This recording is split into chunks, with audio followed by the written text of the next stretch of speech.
죄 많은 여자가 예수님께 기름을 부음이라는 제목으로 하나님의 말씀 증거하겠습니다. 이 누가복음 7장에 있는 이 한 여자라는 이 말씀은요, 그냥 여자가 아니라 죄를 많이 지은 여자라고 표현이 되어 있습니다. 그때 당시 관용어인데요, 죄를 많이 지은 여자는 곧 거의 창기를 뜻해요. 창녀를 뜻해요.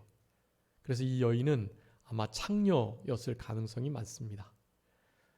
여러분 혹시 근데 예수님께 기름 부음 사건이 몇 번 있는지 혹시 기억하시나요? 이 누가복음의 이 사건은 마태, 마가, 요한복음에도 복음서에 다 나오는데 우리 마르다와 나사로의 누이 마리아, 그들이 베다니에 살았기 때문에 그 마리아를 베다니 마리아라고 그러거든요. 그 베다니 마리아가 향유를 부었던 그 사건과 이 사건은 다른 사건이에요. 네. 그러니까 일단 크게는 예수님이 공생의 사역 속에 2번 기름 부음을 받은 것으로 생각하시면 됩니다. 그런데 어떤 신학자들은요, 3번이라고 말해요. 왜냐하면 마가와 마태복음에 나오는 그 사건을 한 번 더 치는 거예요. 그 시기가 좀 다르거든요. 그 요한복음에 나오는 그 사건은 그러니까 6월절 이틀 전이라고 표현돼 있고, 그리고 그 마태 마가에 나오는 사건은 6월절 엿새 전으로 표현돼 있어요. 그리고 그 장소도 그 주인이 좀 다르고요. 문둥이 시몬의 집에 있었다라고 표현하고, 요한복음에는 나사로 거기 베다니에서 그랬다고 말씀해요. 그런데 그런 것들은 다 이렇게 충분히 그 주인이 누구인지에 대해서 다르게 말할 수 있고요. 그리고 그 장소에 베다니 문둥이 시몬의 집에 나사로와 마르다 마리아가 함께 있었던 것으로 볼 수 있어요. 그리고 마태복음과 마가복음의 그 사건은 엿새 전에 일어난 일로서 기록되어 있지만 그 시간 순서가 마태 마가복음은 이렇게 자기들이 원하는 대로 사건을 끼워 넣었기 때문에 딱 그 순서가 아닐 수 있어요. 그래서 일반적으로 개역주의에서 말하는 마태, 마가 그리고 요한복음에 나오는 그 사건은 같은 사건으로 봐요. 근데 문제는 베다니 마리아가 막달라 마리아냐라는 거예요. 여러분, 막달라 마리아가 베다니 마리아일 수 있어요. 실제로 아직도 신학자들 사이에 의견이 분분하거든요. 그래서 이를테면 그 우리 베다니 마리아, 나사로와 마르다의 누이 그 마리아가요, 예수님의 십자가 밑에 가지 않거든요. 거기엔 막달라 마리아가 가 있어요. 근데 그리고 나사로도 사실은 등장하지 않고요. 그런데 성경을 좀 자세히 잘 읽어보시면 요한복음에 나오는 그 사랑하시는 제자가 사도 요한을 가리키는 경우가 딱 한 번 있고, 나머지는 다 사실은 또 다른 제자, 그러니까 그때 당시에 일반적인 제자와 12제자가 있었거든요. 그러니까 예수님이 직접 부르신 제자들 말고 그 12제자에 속하지 않은 또 다른 예수님을 잘 따르는 이들이 있었어요. 그들도 제자라고 불렀거든요. 그래서 그 나사로는 사실 요한복음에 표현된 그 사랑하시는 그 제자, 사실은 그 이가 나사로일 가능성이 아주 많아요. 그래서 성경을 여러분 좀 자세히 읽어보시면 사도 요한을 직접적으로 가리키기보다 나사로를 더 중점적으로 가리키는 것으로 나와 있어요. 우리 예수님이 나의 사랑하는 자, 나의 친구에게 가자라고 말했었거든요. 사실은 실제로 사랑하신 자를 표현을 나사로에게 쓰셨단 말이에요. 그렇기 때문에, 그리고 나사로와 마르다 마리아를 사랑하셨다 그렇게 말했거든요. 그래서 여러 가지 면으로 볼 때 예수님 십자가 밑에 다른 사람은 안 가도 그 나사로는 가야만 해요.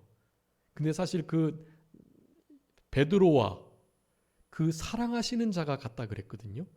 그래서 사도 요한보다는 나사로가 함께 갔었을 가능성이 더 많다라고 요즘에 개혁주의 정통 본문 비평을 하는 분들이 아닌 개혁주의 보수 신학자들이 그런 말씀들을 하고 있어요. 그러니까 그렇게 보든 안 보든 관계는 없지만 좀 의아한 거예요. 나사로로 인해서 부활이 확실하게 증거가 됐는데 그 나사로가 부활의 생명을 얻은 나사로가 예수님의 십자가 밑에 안 갔을 리가 없는 거예요, 사실은. 그리고 그 자리에 있었던 그 막달라 마리아, 그 마리아는 7 귀신 들렸다가 구원을 얻은 그 마리아인데 그 마리아가 막달라 베다니 마리아가 아니라는 증거가 또 없어요. 베다니 마리아가 그 십자가 밑에 안 갔을 리가 없거든요. 그래서 실제로 마리아를 베다니 마리아라고 부른 적은 없고 막달라 마리아라고 부르는 경우는 있는데 막달라는 출신. 막달라 지역의 출신인데 베다니에서 살고 있을 수 있는 거거든요. 그래서 조금 이렇게 이것은 뭐 막달라 마리아가 베다니 마리아이냐 아니냐는 중요한 게 아니에요. 예. 그런데 이제 물론 오늘 누가복음 7장에 나오는 죄 많은 여인이 흔히들 막달라 마리아다. 뭐 그렇게 표현을 하는데 그것은 조금 틀린 말일 수 있고요. 여기는 실제로 죄 많은 여인 그리고 그 마태, 마가, 요한복음의 마리아가 기름을 부은 그 사건과는 분명히 다른 사건. 그래서 예수님이 공생의 사역 중에 2번 기름 부음을 받으셨다라고 기억하시면 되겠고요. 그래서 오늘 본문의 이 사건은 예수님께서 그러니까 베다니 마리아, 막달라 마리아의 여인이 아닌 거의 창기와 같은 대접을 받는 한 여인의 사건과 자신을 초대했던 그 바리새인과의 관계를 비유를 통해서 나타내 주시면서 얼마나 이 여인이 예수님께 대하여 귀한 믿음의 반응을 보이는지 초대하긴 했지만 전혀 기본적인 예의도 갖추지 않은 이 바리새인과 얼마나 다른지에 대해서 은혜를 깨달은 것만큼 예수님을 대접하고 헌신하고 사랑한다라는 것을 오늘 본문의 말씀을 통해서 우리들에게 교훈해 주신다 할 수가 있겠습니다. 36절부터 38절까지 죄 많은 여자가 예수님께 기름을 부었는데요. 이 여인이 향유가 아닌 그냥 감람유는 이 바리새인조차 초대한 바리새인조차 붓지 않았고요. 향유를 부었던 것이에요. 향유와 감람유는 가격 차이가 어마어마해요. 그리고 뒤에 이제 요한복음이나 마가복음에 나오는 그 옥합 안에 있는 향유는 진짜 비싼 향유. 그래서 나드 향이라고 하는 향유 중에 최고로 비싼 향유예요. 그거를 부은 거예요. 그래서 어쨌든 그거보다는 조금 싸긴 하지만 향유를 부었다라는 사실. 예. 우리 예수님을 초대한 이 바리새인은요, 그냥 감람유조차 붓지 않은 거예요, 글쎄. 그리고 물도 떠다 놓고 발을 씻지 않았어요. 이건 너무너무 결례를 범한 거예요, 이건 예수님께 대해서. 그런데 너무나 대조적으로 한 여자는 이렇게 향유를 가지고 와가지고 예수님의 발에 부었다라는 것입니다. 특별히 예수님의 등 뒤쪽 발 곁에 섰다라는 것은 얼마나 자기의 죄가 큰가를 너무너무 분명히 깨달았던 모습이라고 할 수가 있겠고요. 특별히 울면서 그분의 발을 적셨다라는 것, 예수님께서 메시아로 나의 죄를 용서해 주러 오셨다라는 확실한 믿음을 가지고 우리 예수님 앞에 나왔다는 것을 알 수 있습니다. 그래서 죄를 용서함 받는 그 은혜가 벌써 임한 거예요, 이 여인에게는. 그러니까 이렇게 낮아진 태도로 예수님께 헌신할 수 있었던 것입니다. 머리카락으로 예수님의 발을 닦았어요. 눈물을 닦았단 말이에요. 여러분 고린도서 11장에 에, 여인의 머리카락은 그 여인의 영광이다 그랬어요. 그냥 여인 자체예요. 그 머리카락은 그렇게 귀한 것으로 예수님의 발을 눈물을 닦았다라는 것입니다.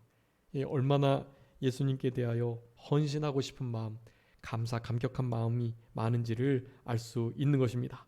그러면서 그 발에다가 입을 맞추면서 거기다가 향유를 부었어요. 예수님이 가장 존귀한 분이다라는 것을 드러냈던 것입니다. 그에 반해서 39절부터 50절까지 우리 바리새인은 예수님을 사실은 몰랐어요. 선생님으로는 알고, 근데 그 자기를 막 만지고 그렇게 머리카락으로 뭐 향유를 붓고 막 그런 사람이 지금 얼마나 큰 죄인인지를 저 사람이 알까 모를까. 모르는 걸 보니, 만약에 안다면 자기를 만지지 못하게 했을 건데 만지도록 내버려 두는 것을 보니 저 예수라는 사람은 내가 초대하긴 했지만 사실은 선지자도 아니네 하는 생각을 가졌던 거예요. 아주 큰 결례를 행하고 예수님을 오해하고 정말 무지한 상태에 있었던 것을 말씀하고 있어요. 그래서 바리새인의 그 무지함, 그리고 거기에 대한 예수님의 비유의 답변을 말씀해주고 계시는 것입니다. 여러분, 우리 예수님을 이렇게 오해하고 모를 수 있어요. 우리의 삶 속에서도 이 바리새인과 같이 예수님을 대접하고 예수님을 이렇게 오해하고 예수님께 대하여 큰 결례를, 예의를 어긋나는 일을 할 수 있다는 것을 여러분 기억하시면서, 자, 이 비유의 말씀,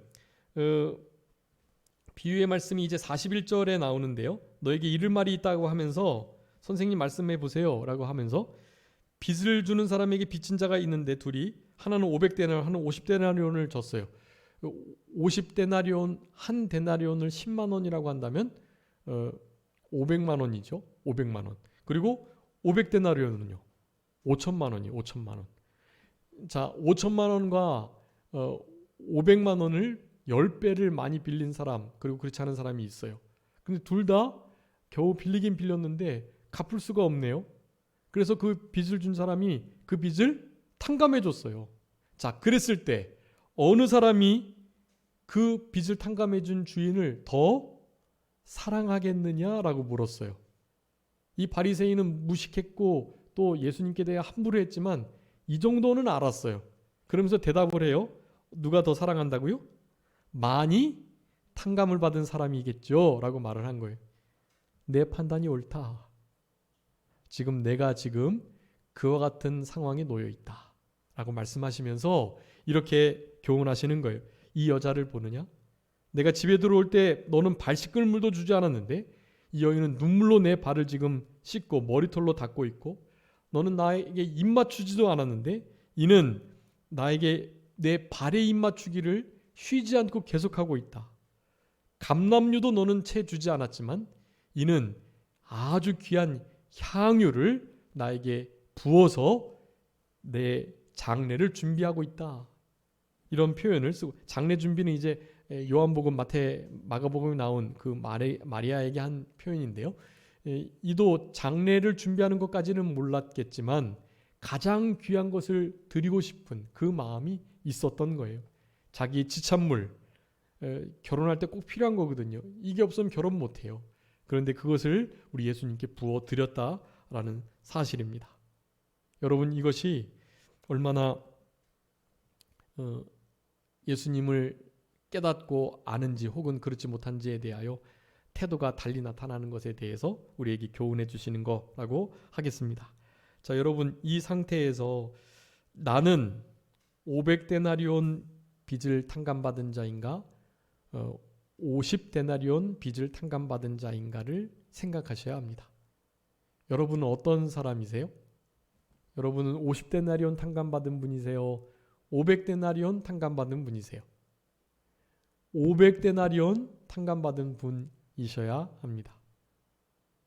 여러분의 생각에 나는 50데나리온 정도 탕감받았는, 예수님, 하나님께 그렇게 잘못한 건 없는데, 그렇게 잘못한 건 없으니 그렇게 뭐 탕감해 주실 것은 없고, 그렇다 보니 뭐 그렇게 예수님을 막 사랑하지 못할 것 같은데 라는 생각이 되시면 그거는 신앙에 지금 잠이 드신 거예요. 여러분, 이 말씀을 읽으실 때 곧바로 아하, 내가 바리새인과 같고, 그리고 내가 이 비유에 의하면 500데나리온 빚진 자와 같은 삶을 살아가야 되겠다라는 마음을 가지셔야 돼요. 여러분 500데나리온 그러니까 50데나리온보다 더 빚을 많이 졌는데, 그러니까 더 죄를 많이 져야 은혜가 있고 그 은혜를 따라서 하나님을 더 사랑할 수 있으니까, 그러려면 죄를 더 많이 지어야 되는 건가요? 은혜를 더하게 하기 위해서 죄를 더 범할 수 있겠습니까? 없는 거예요. 은혜 받기 위해서, 죄가 넘친 곳에 은혜가 넘쳤다 그랬으니까요. 죄가 더하고 많아진 곳에 은혜가 넘쳤다고 로마서에 말씀하니까, 그러니까 그러면 은혜가 더 넘쳐가지고 하나님을 더욱더 사랑해야 하기 위해서는 그러면 죄를 더 범해야 되겠네? 할 수 있냐는 말이에요. 없죠. 500데나리온 가진 자는요, 50데나리온 가진 탕감받은 사람보다 죄를 더 많이 졌다는 의미가 아니라 죄를 더 많이 깨달았다라는 의미예요. 깨달았다. 여러분, 우리는 죄를 더 많이 깊이 깨달으면서 죄를 깨달은 것만큼 임하는 은혜를 경험하면서 그 은혜 속에서 우리 주님을 귀히 여기고 나의 가장 좋은 것을 헌신하여 드리고 그분을 사랑할 수 있는 우리들이 되어야 됩니다. 하나님께서 우리에게 그걸 요구하고 계시는 거예요. 여러분, 우리는 죄를 더 지음으로, 그래서 은혜가 더 넘치도록 하는 게 아니라, 더 이상 죄 하나도 짓고 있지 않지만 전에는 전혀 죄라고 생각하지 못했던 것들을 깨달으면서, 야, 이것까지 죄였구나. 전에는 몰랐는데 주님과 함께 동행하며 빛 가운데 거하니까 예전에는 전혀 죄라고 여기지 않은 것들도 죄인 것으로 여겨지니, 여러분, 우리 사도 바울이 뭐라 그랬죠? 나는 사도들 중에 지극히 작다라고 말했단 말이에요. 그런데 점점 지나면서 계속해서 죄 짓지 않고 의롭게 감에도 불구하고 뭐라고 고백해요? 나는 사도 중에 비교할 게 아니라 성도들 중에 지극히 작은 자보다 더 작은 나다, 그렇게 고백을 한단 말이에요. 근데 더 시간을 지내고 주님과 교제하다 보니까 이제는 무슨 사도나 성도 가운데 비교할 게 아니라는 거예요. 누구에게요? 죄인에게 비교해야 돼. 자기는 죄인 중에 괴수다, 그렇게 말하는 거예요. 사도 바울이 그 주님과 그렇게 교통하면서 죄를 더 지은 게 아닌 거예요. 그저 죄가 더 깊이 많이 깨달아졌던 거예요. 여러분, 우리 안에 이런 은혜가 있어야 되겠습니다. 앞으로 죄는 전혀 짓지 않지만 죄가 더 많이 깨달아지고, 전에는 이게 전혀 죄가 아니라고 여겨졌는데 그것이 죄라고 깨달아짐으로 정말 주님 앞에 겸손해지고, 이런 큰 죄인인 저를 사랑해 주셨습니다. 500데나리온 빚진 저를 더 이렇게 사랑해 주셨습니다 하면서 500데나리온 빚진 자가 50데나리온 빚진 자보다 더 주님을 사랑해야 되는 것이 맞으니 저 형편없는 바리새인도 깨닫고 있는 바니, 여러분, 우리도 죄를 깨달은 것만큼 은혜가 넘쳐 주님을 사랑하는 그런 남은 생애를 살아가시는 우리 모두가 되었으면 참 좋겠습니다. 여러분, 로마서 5장 20절의 말씀이에요. 율법이 들어온 것은 죄를 더하게 하는데 그러나 죄가 더한 것에 은혜가 더욱 넘쳤다라고 말씀하고 계세요. 근데 그렇게 될 때 로마서 6장에서 1, 2절에 말해요. 그러면 무슨 말을 하겠느냐? 은혜를 더하게 하려고 죄 가운데 거하겠느냐? 결코 그럴 수 없느니라. 결코 그럴 수 없어요. 죄에 대하여 죽은 우리가 어찌 그 가운데 더 살리요? 여러분, 우리는 더 이상 죄를 범함으로 은혜가 넘치는 게 아니라 죄를 깨달음으로, 50데나리온이 아니라 500데나리온어치 깨달음으로, 500데나리온이 아니라 얼마요? 1만 달란트. 1만 달란트, 60조가 되는 그 많은 죄가 나에게 있음을, 사실은 헤아릴 수도 없음을 깊이 깨달으시면서 우리 주님을 사랑하시는 이 죄 많은 한 여인처럼 주님 발 뒤끝에 서서 눈물을 흘리며 발을 적시고 적셔진 발을 머리카락으로 닦는, 나의 가장 중요한 시간과 물질과 인생을, 내 자녀를, 나의 은사를, 내가 가진 모든 것을 주님께 바칠 수 있는 이제 내가 사는 것이 아니요 내 안에 그리스도께서 사시는 그런 복된 인생길을 걸어가시는 우리 선전교회 모든 성도님들이 다 되셨으면 좋겠습니다. 시편 116편 12절의 말씀이에요. 주 여호와께서 내게 주신 은혜를 내가 무엇으로 보답할꼬? 무엇으로 보답할꼬? 여러분 이 마음을 늘 가지시면서 남은 생에 60억 분지의 1만큼이라도 주님의 은혜를 조금이나마 갚아 나가시는, 그럴 때 우리 주님께서 진짜 죄와 관계없는 죄에서 자유함을 누릴 수 있는, 내가 내 믿음으로 구원을 얻었다 선포함을 누리는, 더 이상 죄, 마귀, 사망, 지옥의 권세와 이 세상의 풍속에 지지 않고 승리하며 살아갈 수 있는 그런 복된 인생길을 걸어갈 수 있게 될 거니까 주님 안에서 이 죄 많은 여인에게 주셨던 이 큰 은혜가 우리에게도 늘 넘쳐나는 그런 우리 모두가 되었으면 좋겠습니다. 잠깐 기도하겠습니다. 살아계신 우리 아버지 하나님 감사합니다. 한 바리새인이 예수님을 청해놓고도 발 씻을 물도, 입 맞추는 일도, 감람유도 주지 않고 예수님께 붙어있는 저 여인이 어떤 여인인지도 구별 못한다고 예수님을 정죄하고 비판하고 선지자로조차도 여기지 않는 그 바리새인과는 달리 한 죄 많은 여인은 우리 예수님 앞에 감히 설 수도 없어서 뒤치해서 그저 예수님 발등상에 눈물을 떨어뜨리며 입맞추기를 그치지 않고 그 발을 머리카락으로 닦으며 향유를 부었던 이 귀한 사건을 통해서 우리들에게 500데나리온 빚진 자로서 주님을 더욱더 많이 사랑하고 감사하고 감격하고 살아가라는 귀한 진리의 말씀을 허락해 주신 것을 감사합니다.